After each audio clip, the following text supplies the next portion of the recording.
All right, full disclosure before we start, it's late.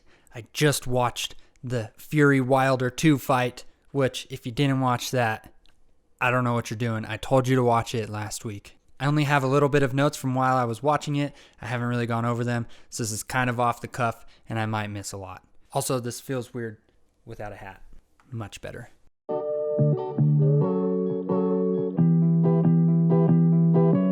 All right, so we're back with another Triple Crown. This time, it was Arlington Supercross. It was the second East Coast round, and it was a good night. I liked it. I did. The last Triple Crown video that I did ended up being way too long, so I'm not going to talk about literally everything. I just have a few points of each moto that I want to talk about, then I'll give a bigger overview of each class. So to start with 250 Moto 1, what I want to talk about is aggression, who had it and who didn't, and I feel like that was the difference. First off, real quick, just Smith sucked. He sucked all night, but he sucked in this first moto. He got the whole shot and got shuffled back to fourth, I think is what he ended up finishing. My championship choice is not working out very well. So yeah, aggression. It seemed like everybody had it but Sexton. Sexton was racing guys very cleanly, very nicely. Nobody else was. Carmichael in the third moto even said that Sexton likes to be raced the way that he races people, and that definitely didn't happen tonight. Everybody else was racing very aggressive. Hamphire was. McElrath definitely was. McElrath put Smith off the track even, which in my view, if you try to or take somebody out, if you don't take yourself out with it, I think that's fine. If you hit somebody so hard that you take yourself out, that's when it crosses the line. But if you take somebody out and it doesn't affect you, go for it. McElrath he wasn't doing that, but he was on the verge of doing that. I think that's awesome. You should race like that. And you should be ready to get raced like that. And I just don't feel like Sexton was. Yes, Sexton did eventually pass McElrath, and it was very clean, which is nice too. I mean, all passes are good as long as they're not too dirty. And then at the end of the moto, Hamphire ended up winning, and Sexton was right on him at the end.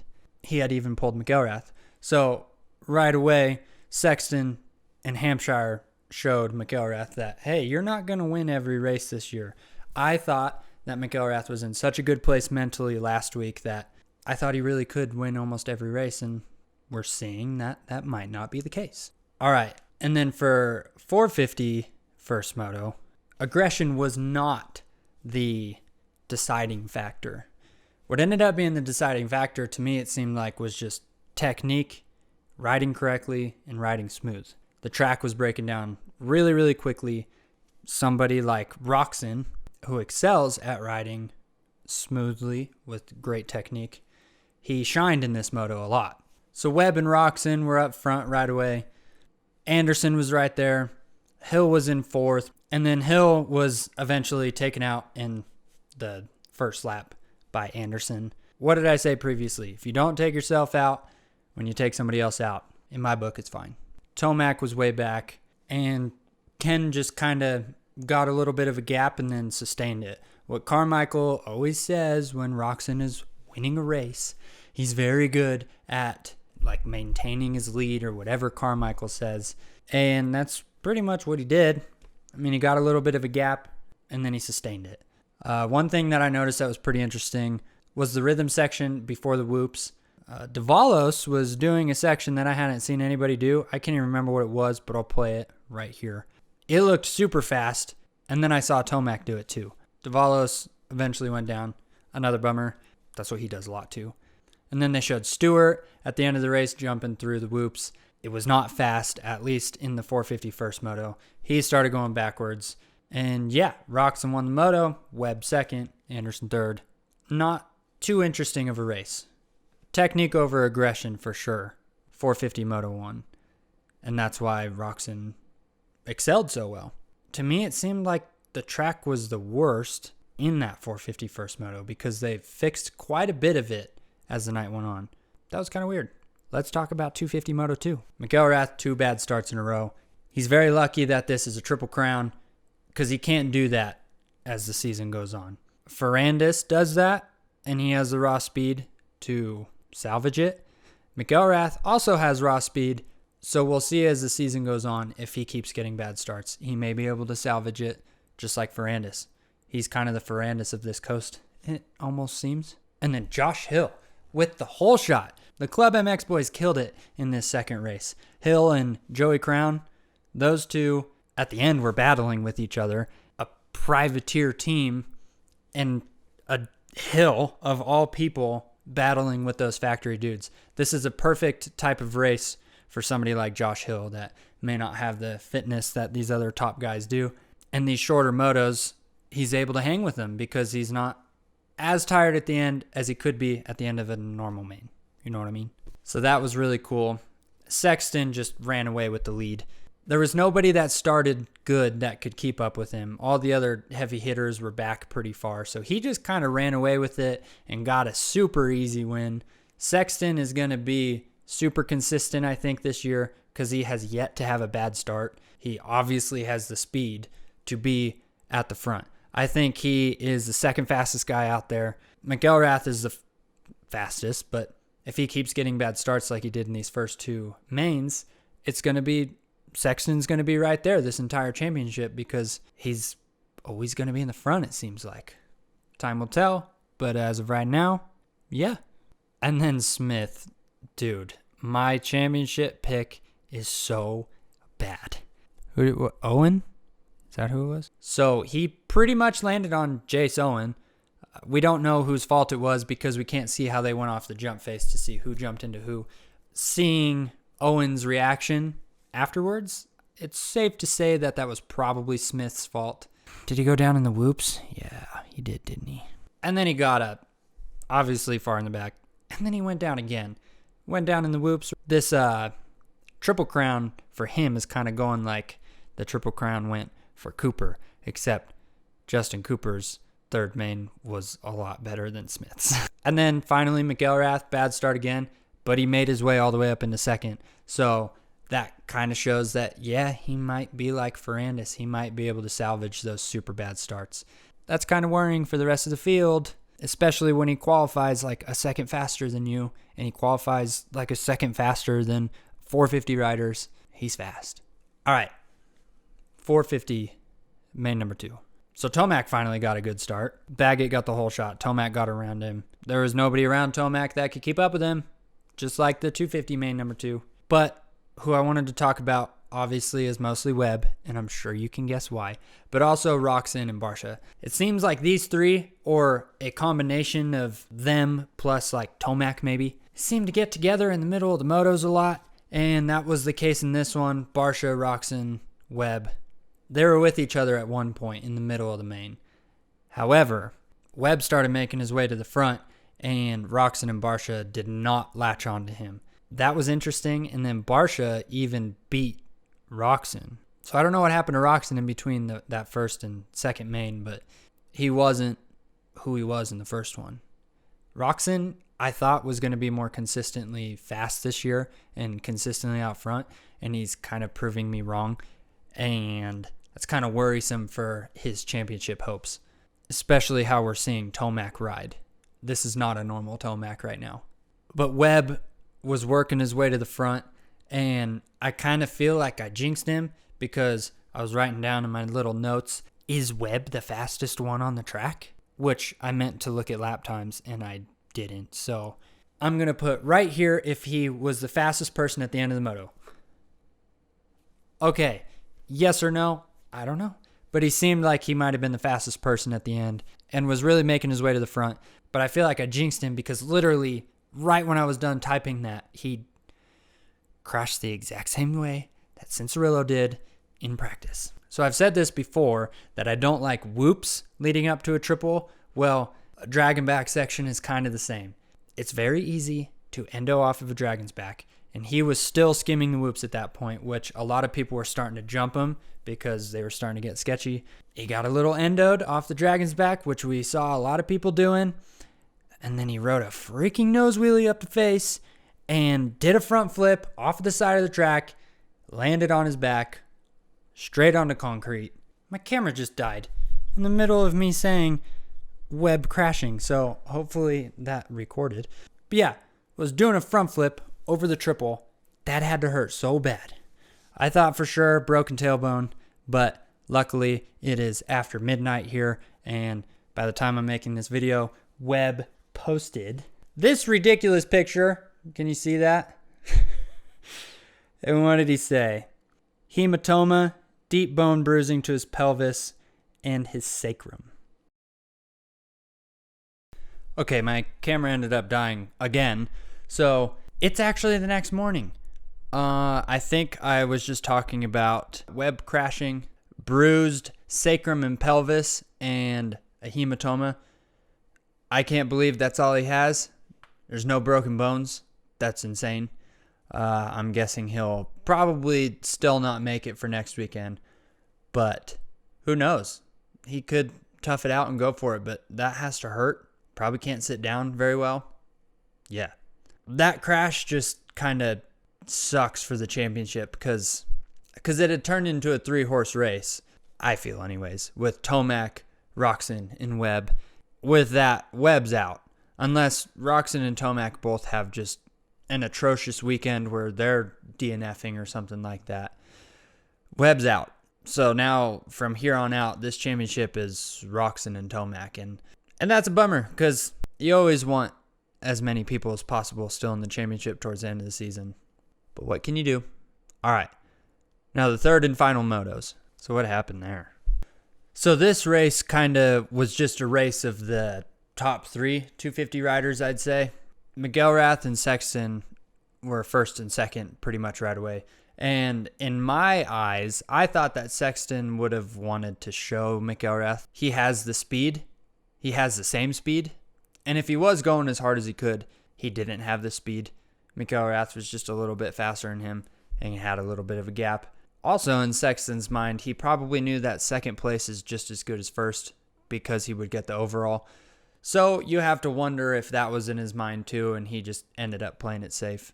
Hamphire and Smith battled for a little bit, and Smith even passed Hamphire, and then Hamphire took Smith out. The 250s, you had to be pretty aggressive. I've said that a lot. That's just kind of how it was. I don't know if it was because they would fix part of the track before every one of their motos, so the track wasn't quite as difficult as it could be, and so it was a little bit hard to pass. This track was hard to pass on too, that's for sure.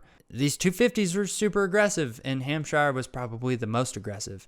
And then I don't know what was going on with Smith. He just kind of seemed like he was over it, in my opinion.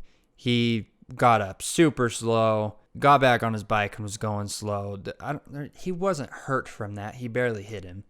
I just think that Smith was over it last night and wanted the night to be over as fast as it possibly could. But then it was McElrath, Smith, and Hamphire, 1, 2, 3.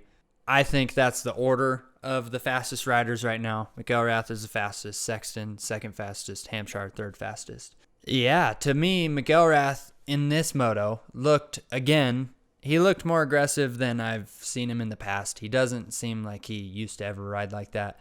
That could be good for him. And then just all 3 races in general, I thought that this showed that Sexton is going to be consistent. He was always up at the front in all 3 races. McElrath was not. He had some bad starts, and if that becomes a pattern, then it's going to be not as easy of a championship as it could be for him. I think he could win this championship easily because he has the raw speed to just be faster than everybody. But if he keeps getting those bad starts, it's not going to be that easy for him. I think that Hamphire and Jeremy Martin are going to be battling for that 3rd place spot all season long. And then Smith, I think he's already out of the championship. I don't know about you guys, but he's shown nothing to me, and this was probably the worst night of his entire life. Worst race he's probably ever had. So, yeah. So, I'm excited for the rest of this 250 championship. McElrath and Sexton are now tied for the points lead, and it could get interesting.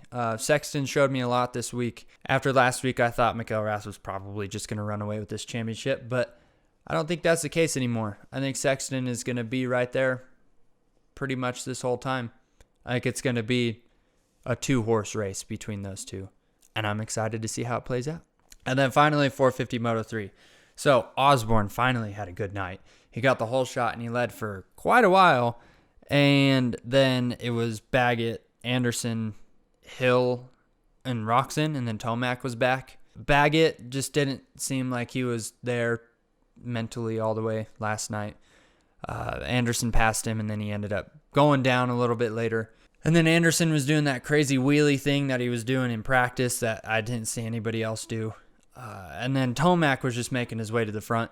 At one point, the top four were completely bunched up, which it was Osborne, Anderson, Roczen, and Tomac. And especially through the whoops, it was one line, but I think the entire track was pretty one-lined, and it was really hard to pass on. But that didn't really stop Tomac. I mean, he got a couple favors of people falling, but other than that, he seemed a lot faster than everybody.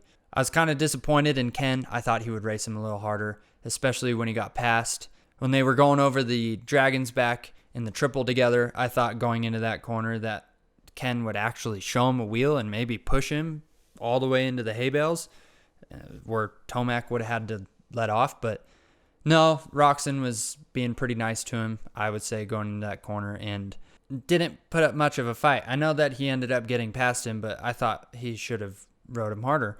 And the following lap in that same section, the Dragon's Back, Tomac did get by him and then did a bit of a cross jump. To me, it was too much. Eli knew that Ken was to the left of him, and he was on the right side of the track going over the Dragon's Back. He was right of center. And then by the time he went off the face of the triple, he was pretty much in the tough blocks on the left side. So he went all the way from the right to the left, completely cut Ken off. If Ken hadn't have let off, they would have hit in the air 100%. I don't like that. I don't like cross jumping. And then he passed Osborne, took that same line again when Osborne wasn't very close to him, so that was okay. But then he passed Anderson in the same section again, and then cross jumped him too. So, yeah, I wasn't a real big fan of Tomac right there. That, to me, I don't like cross-jumping. I've been cross-jumped, and it's not very fun. And then, whatever, Tomac started to pull away. Nobody could keep up with him. Anderson went down in the whoops, and that was that moto.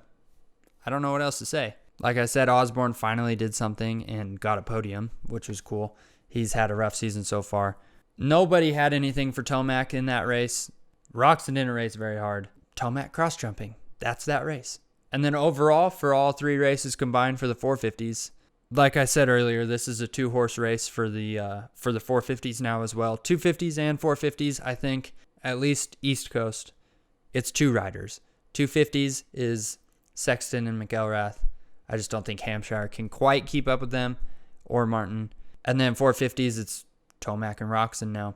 The next few races will be interesting because this is when Tomac starts to have his moments. This is when his red plate starts to get a little heavy. It's not usually the first race that he has it, but it's when he gets a lead. That's when he starts to have problems. These next few races will show us, I think, if he's mentally stronger, I guess you could say, this year. If he is mentally in a different place, he won't be beat. He has the speed that nobody else has. But as the season goes on and the points lead gets bigger and pressure gets off of him because he has a lead, that's when things start happening. So as long as Roczen can stay podium finishes every weekend, I think he can be there in the championship at the end of the year. Because I think that at some point later in the season, Tomac will crumble terribly in at least one race. That's just how he is. He hasn't proved to me otherwise that he won't. So right now he's got a 7-point lead, and it's his championship to lose. That's for sure. I don't think it's anybody else's championship to win because they're not as fast as him. So it's definitely his to lose because he's his own worst enemy. 100%. This video is going to end up being really long, isn't it? I think so. I better go. I hope you guys watched that fight. It was absolutely insane. Biggest fight of the year. Biggest heavyweight fight in a very long time. And if you didn't watch it, I'm a little disappointed. I'll leave you with that. And I hope to see you guys in my next video. Like and subscribe. Do all that stuff. And bye.